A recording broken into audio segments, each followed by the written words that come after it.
सुमति अय्यर की कलम से चैनल के सभी श्रोताओं को मेरा यानी नमिता सचान सुंदर का स्नेहिल अभिवादन। आज उपस्थित हुए हैं हम आप सबके सम्मुख सुमति जी की कहानी विरल राग का द्वितीय भाग लेकर। प्रथम भाग में हमने सुनी थी, हम विचरे थे यशी की स्वप्निल दुनिया में और फिर यशी और सुमेधा की साथ रचाई बसाई गई दुनिया में, और उसमें शामिल हुई थी उनकी नेहा मैडम। उनके कॉलेज में नई नई आई नेहा मैडम। तो आज इस द्वितीय भाग में हम आगे चलते हैं नेहा मैडम के संग यशी और सुमेधा की आगे की यात्रा। तो प्रस्तुत है सुमति अय्यर की कहानी विरल राग का द्वितीय भाग।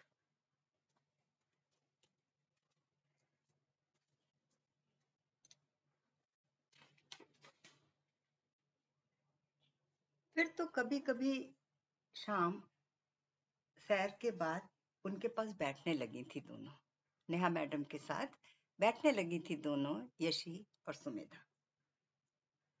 उम्र में वे उन दोनों से कोई 5-1 वर्ष ही बड़ी रही होंगी। अकेली हैं आप? सुमेधा ने ही पूछा था। इस तरह की जल्दबाजी उसी की आदतों में शुमार थी। उसने और सुमेधा ने दुर्ग को जैसे भेदने की कोशिश की थी। सवाल था कि गर्म तपती सी छुअन थी जिसने धीरे से कोई असर किया था। पहले तो वे चुप रही थी, उस प्रश्न पर सिर्फ सिर हिला दिया था। फिर हौले से हंसी थी। हाँ, अकेली ही रहने आई थी यहाँ, सब कुछ छोड़कर। सुमेधा ने यशी को देखा था, आंखों में कुछ चमका। उस शाम वे फिर बोली थी, तुम लोग कभी शाम को आ जाया करो। शाम या तो मैं अकेली होना चाहती हूँ या किसी अच्छे साथ में, और उस साथ की खुमारी में जीना चाहती हूँ। तुम दोनों का साथ मुझे अच्छा ही लगेगा। वे दोनों उनके सुख के संग खेलना नहीं चाहती थी, पर उनके साथ के सुख को भी दबोच लेना चाहती थी। नेहा मैडम ने उनकी दुविधा से उन्हें बचा लिया था, दूसरी दुविधा से भी। मैडम शब्द में एक खालीपन था। उन्होंने ही कहा था कि वे दोनों उन्हें दी कहा करें। मैडम से दी बन जाने के बाद खोल दी थी उन्होंने एक एक परत। हर परत के साथ उनके चेहरे में जैसे एक छां सी पसर जाती थी, उनके खूबसूरत सांवले चेहरे पर। उस शाम उनके चेहरे की वो छां कांप रही थी। भूलना चाहती हूँ सब कुछ, पर सोचती हूँ जब भूलूंगी तो वो सब कुछ सदा के लिए खो जाएगा, है ना? मैं उन्हें खोना नहीं चाहती, तभी ना ये सब कुछ स्वीकार किया है, ये अकेलापन। कुछ धुंधला पड़ने लगता है तो फिर याद करती हूँ। फर्क सिर्फ इतना है कि अब पीड़ा नहीं होती। उन्होंने बताया था कि वो वहां आई थी तो सिर्फ यह सोचकर कि वो मुक्त हो जाएंगी। वे मुक्त होने की कोशिश में थी। ये धर्मनगरी पापों से ही नहीं, बंधनों से भी मुक्त कर देती है। उन्हें अतीत के दंश से मुक्ति चाहिए थी। तमाम बंधनों रिश्तों से मुक्त होकर वे आध्यात्मिक होने लगी थी, पर उन्हें अचानक लगा कि इस तरह जीना पाप है। एक भरपूर सपना जिया था उन्होंने, वो भी टुकड़ों में नहीं, पूरा का पूरा जिया था। 2 साल तक, पर सिर्फ 2 साल तक। वे चित्रकार थे और नेहा दी उनसे मिली थी एक शो के दौरान। नेहा दी ने जब बताया था तो इंद्रधनुष के 7 रंग उनके चेहरे पर बिखर गए थे, मानो वे तमाम क्षण उनके चेहरे पर उभर जाते थे। जो कुछ देखा था या जो कुछ जिया था, क्या वो एक सपना भर था? I want to die while you love me. Neha दी ने बताया था कि वे अक्सर ये कहा करते थे। किया भी तो था ढेर ढेर प्यार, वो प्यार जो सिर्फ प्यार होता है, आंखों से उतरता, हथेलियों में फैलता, मन को भिगोता, एक दूसरे को दिया जाने वाला कोमल स्पर्श। मन का वो स्पर्श जिसके तहत जीवन के कुछ खूबसूरत क्षण एक दूसरे की सौगात बन जाते हैं, पूरी उम्र के लिए। जरूरी नहीं कि वे क्षण शरीर से जुड़े हों। देह तो सब कुछ भूल जाती है यशी, देह पर के निशान मिट जाते हैं, मोह के क्षण गुजर जाते हैं देह पर से। चाहने पर भी उन्हें उसी तरह याद नहीं किया जा सकता, पर मन से जुड़े कोमल क्षण, उन्हें भूलने के लिए तो एक उम्र नाकाफी होती है। उन्होंने बताया था कि उन क्षणों को भुलाना, उन्हें मिटाकर जीना उनके लिए संभव नहीं था। वो जिसके लिए एक पूरी जिंदगी नाकाफी थी, उसे ही मोह माया मानना। मुझे लगा उन क्षणों के साथ विश्वासघात कर रही हूं। नहीं करना चाहती थी मैं। उस वाक्य के साथ कुछ फैल गया था उनकी आंखों में, धुंधला नहीं बल्कि कुछ साफ ठोस। उन मोहक क्षणों के कुछ अंश बांटे थे उन्होंने। उन्होंने बताया था कि किस तरह वे अक्सर चट्टानों के पास रात भर बैठते थे, शोर सुनते हुए। शाम के डूबते सूरज का अर्थ उसके सामीप्य नहीं उन्हें बताया था, या फिर उन रंगों ने जो उसने कैनवास पर बिखेर दिए थे। वो अक्सर कहा करती थी, पता है, वो सुख था जिसे मेरे भीतर की लड़की ने चाव से संजोया था। चूंकि वो उसी उम्र का अनुभव था, इसलिए बहुत चाव से संजोया था। वो सुख था जो भय और पीड़ा की अनुभूतियों के बीच निकलता था, फिर भी उसे जीती रहती थी मैं। वो सुख था जो अचानक ही उससे छीन लिया गया था। वो किसी फोटोग्राफर सोसाइटी के साथ ले गया था। उसे तो इतना भर मालूम था, फिर वो लौट कर नहीं आया। दल के लोगों ने बताया था कि उनकी एडवेंचर वाली प्रवृत्ति उनकी मौत का कारण बनी। किसी खास स्पॉट पर से फोटो खींचने की धुन में पैर फिसल गया और घाटियों में कहां लुढ़कता चला गया, पता ही नहीं लग पाया। नीचे बहता पहाड़ी नाला और वो स्पॉट जहां से वो चित्र लेना चाहता था, शायद वो फासला उसकी मौत का कारण बना। मौत? नेहा दी इसे स्वीकार नहीं कर पाई थी। वो मौत कैसे हो सकती थी? वो उन क्षणों को तो वे जीना कहा करते थे। उन क्षणों में मरने की बात कैसे सोच सकते थे वो? नेहा दी वो सब बताते कांप रही थी। एक लौ थी जो चेहरे पर दिपदिपासी सी सरक गई थी। फिर अचानक एक धुंध सा छा गया था पूरे वजूद में, वो धुंध जिससे वो हमेशा लिपटी रहती थी।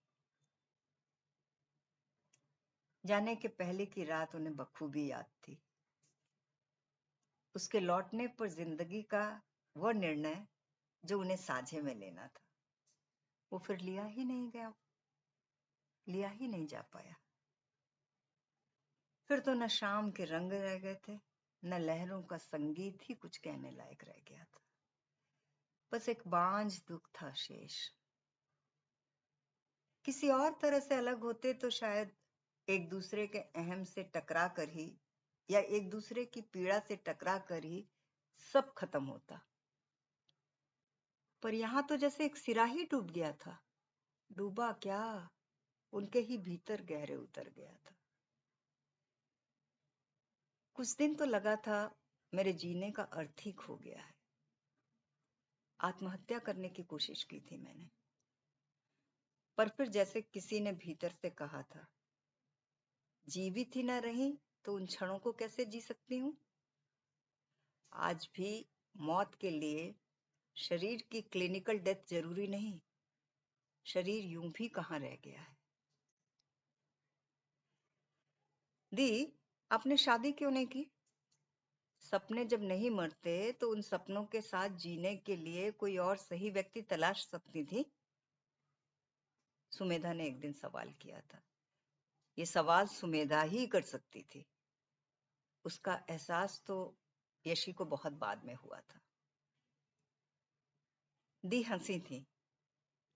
शायद ऐसे वाक्य उनके लिए अजूबे नहीं थे, अप्रत्याशित भी नहीं रहे होंगे। विवाह तो हो सकता था, अगर विवाह ही करना चाहती तो। पर फिर क्या होता? शेयर होती एक जिंदगी, शेयर होती देह, सब कुछ, पर वे सपने कहीं हो पाते? इतना मादा तो था नहीं कि अपने बुने सपनों के खांचे में किसी और को फिट कर। जिसे लेकर बुने थे वही उसे अधूरा छोड़कर चला गया। हो सकता था नेहा दी की जिंदगी में जो आता उस चित्रकार की ही तरह होता। सुमेधा ने वो बात कही थी जब वे दोनों अकेली थी। झुंझलाहट थी उसकी आवाज में, एक हल्की सी खींच। प्यार एक नदी की तरह प्रवाह होता है यशी। वो एक ही जगह रुक जाए तो पानी की तरह सड़ने लगता है। नहीं, उसने निश्चित स्वर में कहा था। नहीं हो सकता ऐसा। क्यों? सुमेधा ने पूछा था। यशी तब उसे समझा नहीं पाई थी कि सपने तो दी के भीतर की लड़की ने बुने थे। उसे आगे तक ले जाने की जिम्मेदारी भीतर की औरत की कहां से होती? विवाह लड़की को क्षणांश में औरत बना देता है। सिर्फ देह से शुरू होने वाला एक रिश्ता, बिना जाने समझे सुने, बिना किसी सपने के। लड़की के भीतर की औरत का विवाह होता है। विवाह औरत को बाहर खींच निकालता है। पति, घर, बच्चे के बीच घूमने वाला एक निश्चित दायरा, औरत वहीं होती है। लड़की तो मंडप से ही गुम हो जाती है। ढेर सारे सपनों की जगह हिदायतें, उपदेश, साथ फेरे लेने वाला सपनों का साथी नहीं होता। वो एक बंधे बंधाए नियमों का दायित्व सौंपने वाला होता है। चित्रकार प्रेमी दी के सपनों को बांटता। घर और नियम उसके लिए दोयम होते, देह उसके लिए गौण होती। पर समझा कहां पाई यशी सुमेधा को। खुद वो भी उतना स्पष्ट नहीं समझ पाई थी। उसकी बात को सुमेधा समझ नहीं पाई थी। शायद वो समझ भी पाती तो सुमेधा बहस करती। उसका कहना था कि लड़की जो सपने पालती है, चांदनी का, तारों का, फूलों का, घाटियों का, यानी किसी उस पार का सपना, और उसकी प्रतीक्षा करते किसी राजकुमार का, वो होता है उसी तरह प्रतीक्षारत। वो सपना भी होता है उसी तरह प्रतीक्षारत। चाहे किसी रास्ते से जाओ, विवाह हो या नेहा दी वाला प्रेम। हालांकि ये बात उसने नेहा दी से नहीं कही थी, क्योंकि उसका कहना था कि कहकर वो उन्हें दुखी नहीं करना चाहिए। पर सुमेधा ने किया भी तो वही था, वैसा ही कुछ। उस शाम शब्दों के लिए यशी कुल बुलाई थी जब सुमेधा ने उसे बताया था कि उसका विवाह तय हो रहा है। पुरी में किसी बड़ी फर्म में था वो। शादी के बाद चली जाएगी सुमेधा। तुम उसे जानती हो? उसने पूछा था। ना, सुमेधा ने सिर हिलाया। देखो, जब तक नहीं जानती ठीक तो है, फिर तुम्हें पता नहीं शायद कि शादी के बाद शुरू में एक मैजिकल ट्रिक होता है, सम्मोहन। कई बातों को अपने ढंग से मनवा लेने का। सुमेधा के भीतर की औरत बड़ी हो गई थी, पर यशी ने ही ऐसा महसूस किया था। उस शाम सुमेधा ने दीपदान दिया था गंगा की लहरों में। तब दोनों नहीं जानती थी कि एक संसार था जो बह गया था उन लहरों में।